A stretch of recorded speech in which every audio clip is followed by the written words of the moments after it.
ale kplɔ la nyui la kple ƒe alẽawo. Yohanes ƒe agbalẽ ta ewolia me yawo.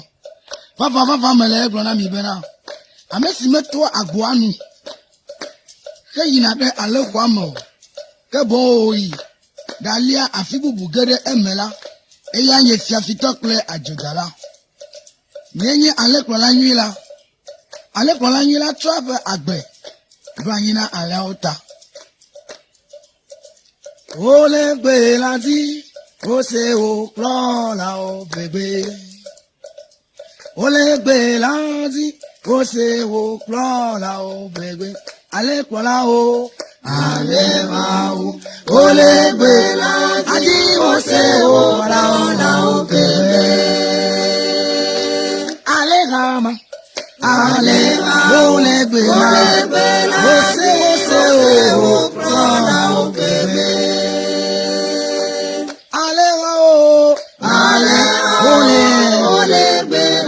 Alẽkplɔla ma, wole gbe ma, gbe dada bo ale, wole gbe la ma, wose wo kplɔlawo gbegbe.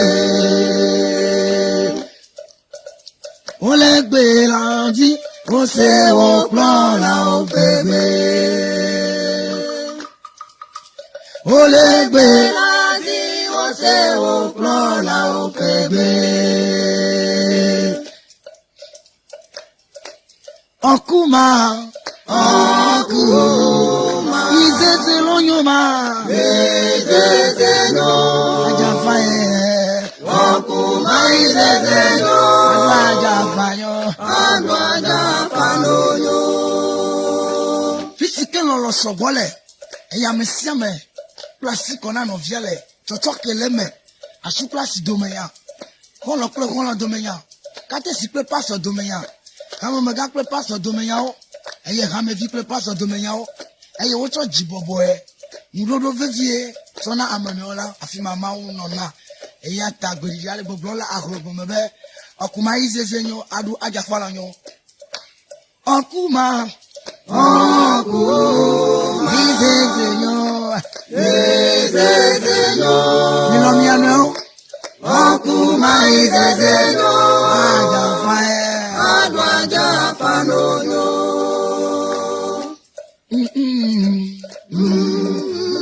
Musekata tome nouvela. Musia nunyala. Kekia me kata ble pakle titi la mono uti. Ravi lolo to akpa. Nopito didi o kekia kata. Esi atami tro mi abe gbogbola si o mede. Aye me ga tro anyi gbaji duko kata. Amesio le diro de vovovovo nyɔnu ŋutsu edu kplɔlawo fada wo katã na kpe ɖe mia nɔewo ŋuti eye na ve mia nu be na bla ali dzi na mi miate sewo le subɔsubɔ siawo me izeze lonyoma izeze lonyo ɔkuma izeze nyo nale adu ajafanyo adibu kpaliwe. Adibu paliwe ma koze. Adibu paliwe ma koze. Awo agaga ma paliwe ma koze. Adibu paliwe koze. Iwewe paliwe ma koze. La Yesu paye koze kanya na papaliwe ma koze ne ma yo na to ne Kristo yo na to ela bena akpana de gule bena ne Yesu va fetuge na mi da nye zan lokeli de wa kpomi munzo na lava fa de mi le kalo na va na va don dikanya padegbe mi o mi abe do da sinya tepeto e na peto ma bu fomi o la kama mi akpɔ dzidzɔ ma vɔ ma eya ta egbe ale didi be no yɔ la na tɔ abi kpaliwɛ kɔze dibu kpaliwɛ ma kɔze iwɔ wɛ fa kpaliwɛ kɔze o ayaya fa kpaliwɛ ma kɔze. Afisi mawale, problemai. Maua. Afisi mawale, problemai.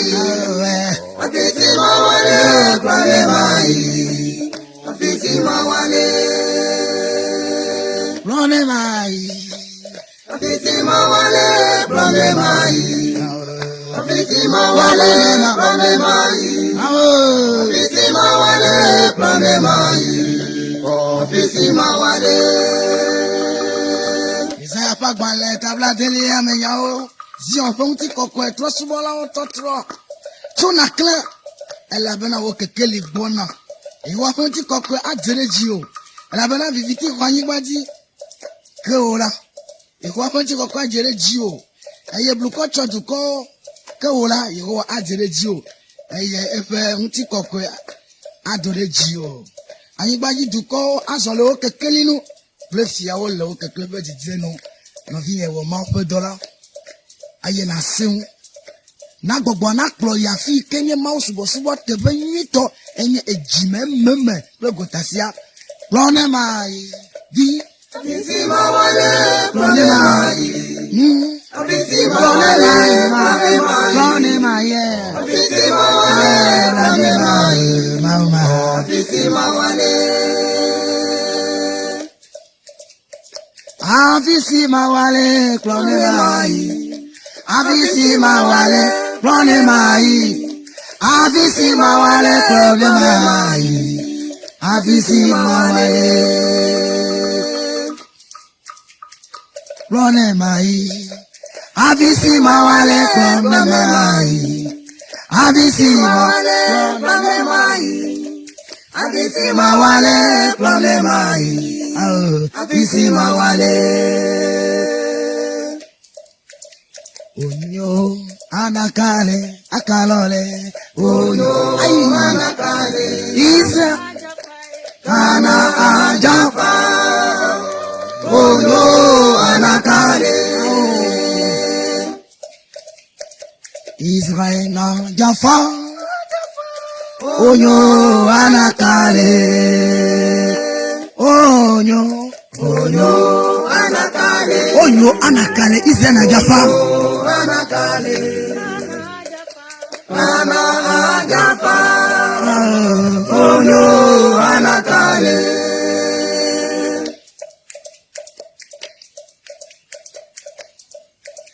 Israël peut m'aumie la siome. Qui a qu'attend la siome. Dans ma peau là la siome. Koni fala la siome. Agosio la siome. Amedago. Anu manosito kata la sio nous pom. Elle a on revio. Nous bagdo kata la sio nous pom nana nous le nai.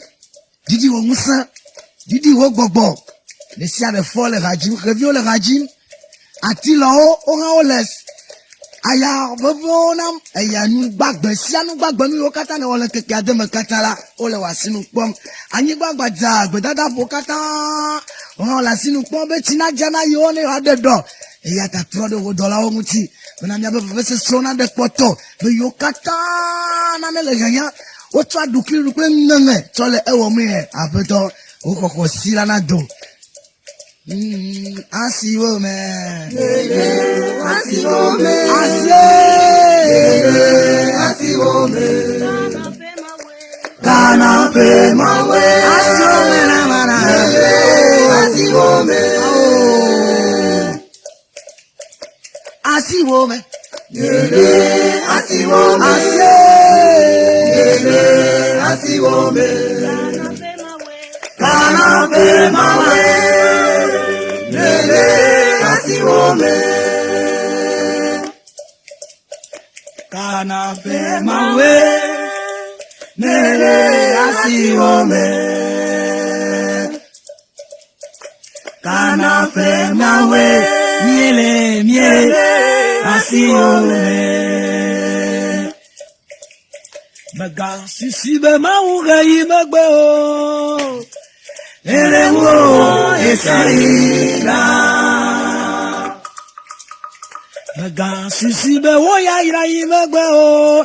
Dola lewo esaira. Yanyi han Elewo Zamaha. Mega susibe oya ya nutio. Aye. Belemo esaina.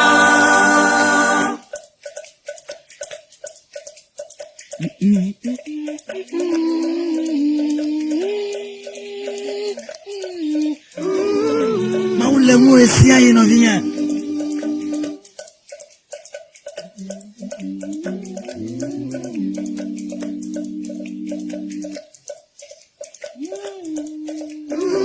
Esia yiko wale bo. Nede nangim lo fane le tamabum.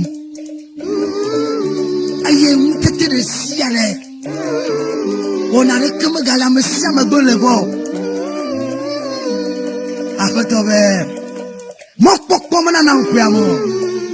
Somme 31 verset 1. Salomon bla tovo de kela tout banton. Tieni ha ma wale bo afi. Ndona apeto chole bo okono ohiato. Nya mesu so de baba sesena. Mesia me dibe ya le mo bubuton. Elemo esiai na Esamera elemo sieni halama Elemo Mega susibe oya ya nutio.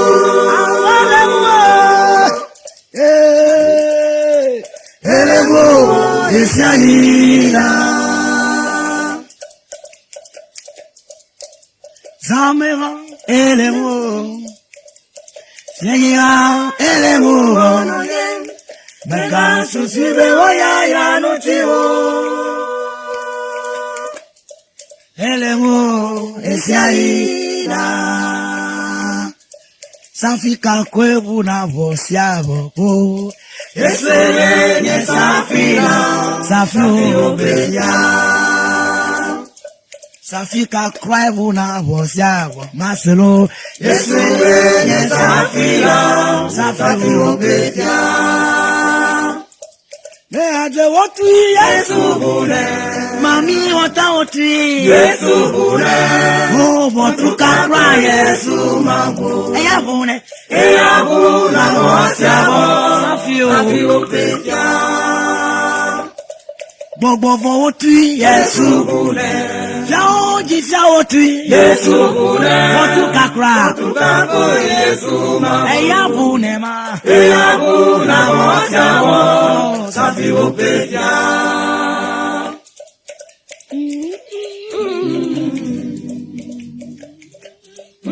na mare gale di dodo jime be votu alo agbemotu doyi kona me tore keme yola e kama me jesie be wala o tere ma hu ne siare ti na we gbe ya ma wala fu na tonti ne khia doga e o doga me tero ki e de claro baro ki bo ya ma toyi mola ma wa de gbere ji claro bakata afri nega oti wo ebe le nyo na o e yo dentafu ke kwa pare wo be ya bla o de sa ya pe agbale ta bla vavo evelia to kuku bla vava se bla vo atolia menyobe bora ma so David be jiru be safira ne adu amerika ma di o avu amerika ma hu o aye soti so kore te pese so a agri agbasi o bla re wa akakagbem kafika cry na voice yab masela Yesu yenye safira. Safi obeya. safika cry na voice yab no bien Yesu yenye safira. safi Obeya. le ade wotu Yesu bune. mami wata wotu Yesu bune. oh Tukako Yesu mabu. Eya buna wasiabo. Safi obeya. we ble na bena Maziki koma kwesinu. doni Iye nuyewo. Merasi wonuo. we ble na bena Maziki koma kwesinu. Dodorizile nuyepo Melasio nuopon Maunye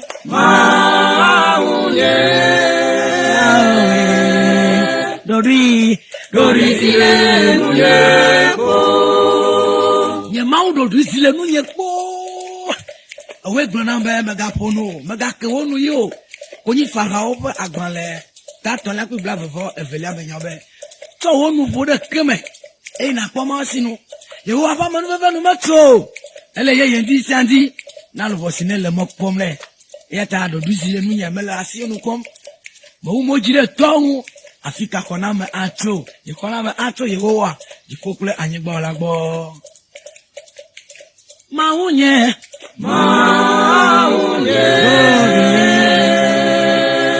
zile dorizile nuyego Maunye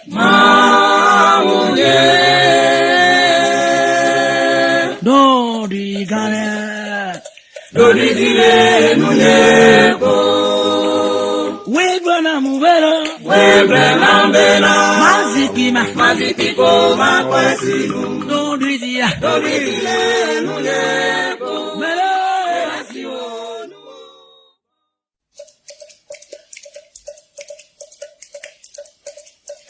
Nous voyons la toile au divin, avisa lenado. Nous voyons la toile au divin, avisa lenado. Nous voyons la toile au divin, avisa lenado. Il y a les yim, zatitina gogo, les yia, les yim. Satitina la gogo, nous voyons la toile au dimanche, avisa malenado. Nous voyons la toile au dimanche, avisa malenado. Eya o, eya leyi, Satitina. La gogo, nous voyons la toile au dimanche, avisa malenado. Nous voyons la toile au dimanche, avisa malenado. Toile au dimanche. Ne senata me kleso. Il est là-bas nanila. Na dino lovo maga kweo. Na be azade. Amerika manyanga kokosika akoto la bakuleo e kamina e voyo katami wana nanyano na wu na miatrom afi ntu kono drolama sikama kwa Amerika ba kumo no avado zama mlare le dodoga esike keli avava pakwe vondodro nyao eye wa bugo do mesia me bodu vole kuma nami Mamlenado.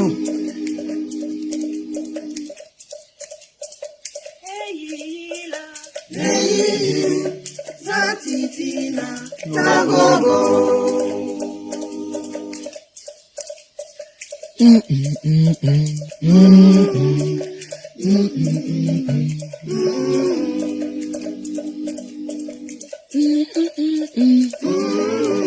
Sekata toi mon nouvelle.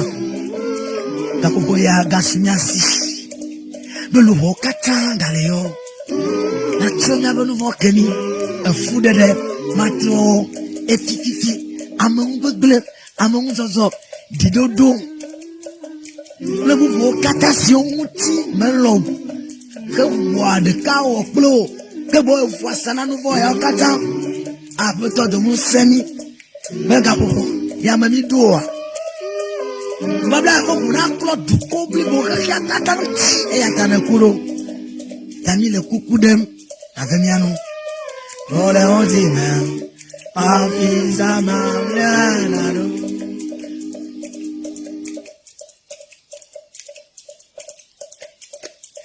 Afrika ye ona me ato avanamu ona me ato avanamu Yewana me ato Yehowa. Ipokla nyigba wonabo. Yewana me ato Yehowa. Ipokla nyigba wonabo. Yewana me ato Yehowa. Ipokla nyigba wonabo. Yewana me ato Yehowa. Ipokla nyigba wonabo.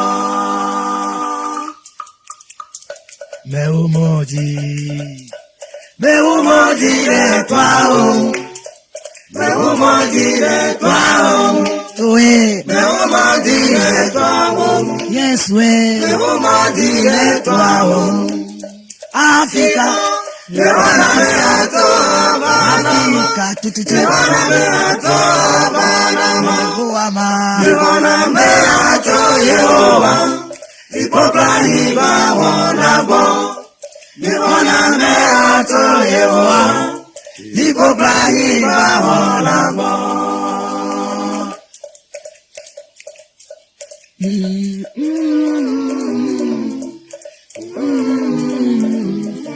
Jafofo sile jipo. O kontina ko. O fia dudu naba. Wa ololon la ingbaji. Se bale si one jipo ne. On appelle nous ça, si nous belami. On appelle nous voir Kemi. Mais si nous toi quand même sur d'abord mi atilana. Regarde comme il t'était comme. Et de mi le volito la bon. La bana tanye fiadodo. Le musa. Le petit cocoué. De ma voma. Amen. On a me ato Yehowa. Ipokla nyigba wonabo.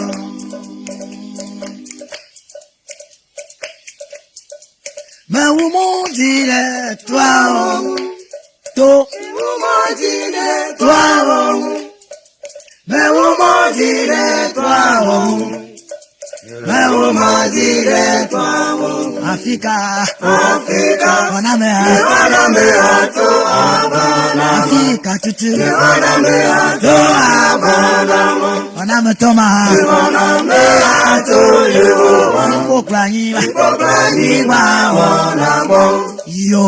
Yewana me ato Yehowa. Ipokla nyigba wonabo. Me wa viva seremo nake. Me wa viva seremo nake. Ye unekelo. Kaminya paka jao. Yo kanya ome. Kaminya paka jao. Kanya ome la. Kaminya paka jao. Me wa no bibi. Me wa viva seremo nake. Me wa viva seremo nake. Me wa viva seremo nake. Tonyo une kejolo. Kaminya paka jao. Sito unito. Kaminya paka jao me. Kaminya paka jao me. Me wa viva seremo nake. Akadi siwo sinamla. Maplero. Akadi siwo sinamla. Maplero ile mabame. Akadi siwo sinampo. Maplero. Akadi siwo sinamla. Bebe maplero ile mabame.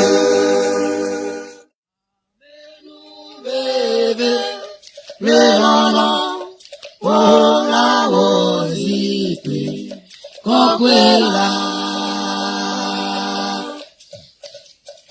Amenu bebe leona. Ola wozipe kokwela. Yanagaka. Bona.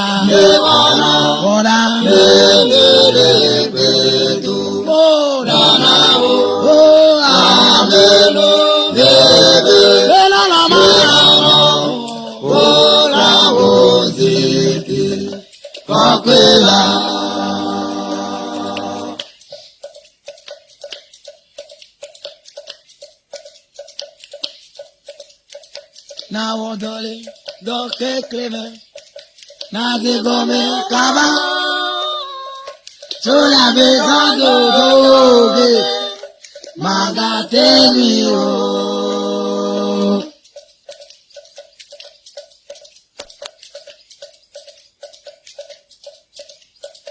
no vigneto sola bezando sola gutete na wodole di kala afizana do wodole do ke come sola bezando doge magateli o wodole doloro wodole do ke come kala sola bezando doge magateli o wodole do ke kleme na de come kaba sola bezando doge magateli o wodole do ke kleme na de come kaba sola bezando doge oya magateli o Elena be ma wa mesi Zampe lolonu Yale si pekeli Abana dodobe Yoma kiona neke Mele ho Tola bezabona Dodoge Tola bezabona Dodoge Elena be ma wa mesi Zampe lolonu Yale si pekeli Abana dodobe Yoma kiona neke Mele ho Tola bezabona Dodoge Tola bezabona Dodoge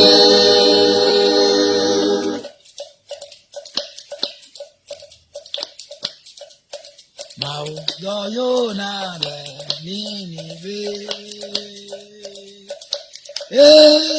Bene wa gbagbe ya la fi mo Tete yo na be esi me oina Mau be pula dabo Mau doyo na re nini ve Pour avoir la gbenyana duko ibe duko le chochro Yo na ve pa o amegoto ni ma ke ma do adona ye close ya be mi ola ya mo mi aba activité ogugbo ah bo so gbogbo mo to le wuti la mo to le bu ti gbo Mau doyo na be Ninive Ele wa gbagbe ya ola fi mo Yo na be igbero Tete yo na be esi me oina Nuku no arejo Mau be pula dabo Ole yona Gabe pula Ole yona ma Ole yona Gabe pula Boswade bani yona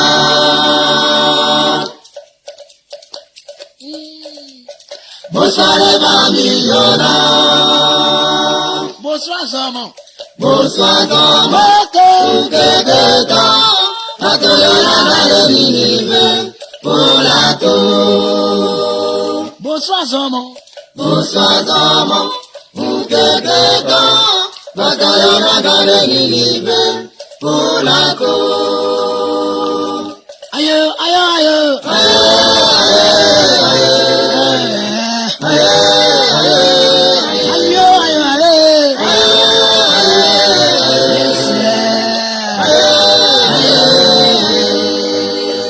Sware bami yona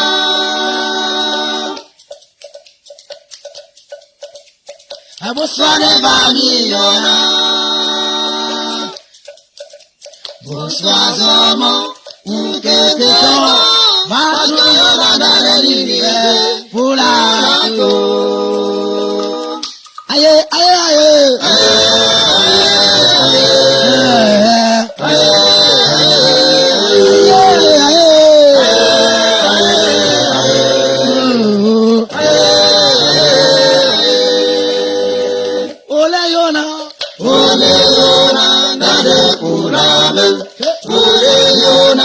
Bonsoir pour la Bonsoir.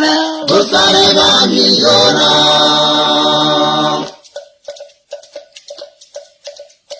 Bonsoir va millionnaire. Bonsoir Zomo.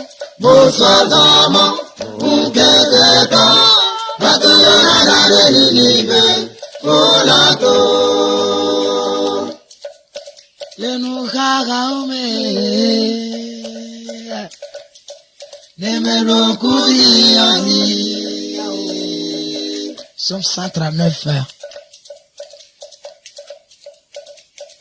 Babylon Toto. Le Babylon Toto. Afi mami naniro. Afi mami naniro. Yeah. Enukabe. Oh. Nemero kuziani. Le Babylon Toto. Le Babylon Toto. Fimami noanyiro. Afimami noanyiro.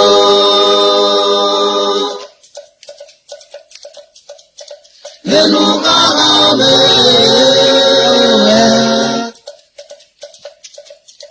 Nemero kuziani. La babesio. La boya me la divina. Biafo. La divina yemo. Alekema. Alete waji. Apeka pe alego. Ode.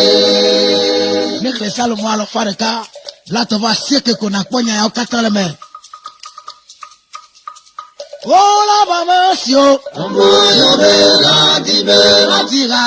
La divina yemo. Aleke tututu. Aleke waji. Apeka pe alego. Ode. Wazi Apeka pe Beleo. Waji apobeleo. Wazi Apeka pe Bele. Waji apobeleo. Oh. Ledroye. Wazi apetobea. Wazi apobeleo. Wazi apetobea. Madio. Wazi apobeleo. Tonyo. Ledro de la vicia. Alaba mesio. Boya me la divina. Wazi Waji gana yewo. Aleke waji. Apeka pe alego. Ode.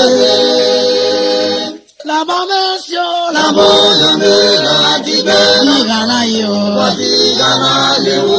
Aleke tutu. Aleke Wazi apeto. apeka pe alego. Ode. Waziba. Waji apeka pe Wazi apeto pe galaboyo mo yagero. alego. Matecho nti kokwecho na legba ore. Eyi ni ma ke bibla na mi yame. Amejojo kra mo fondi be fi atikro ma no duro. Le dro de. Le dro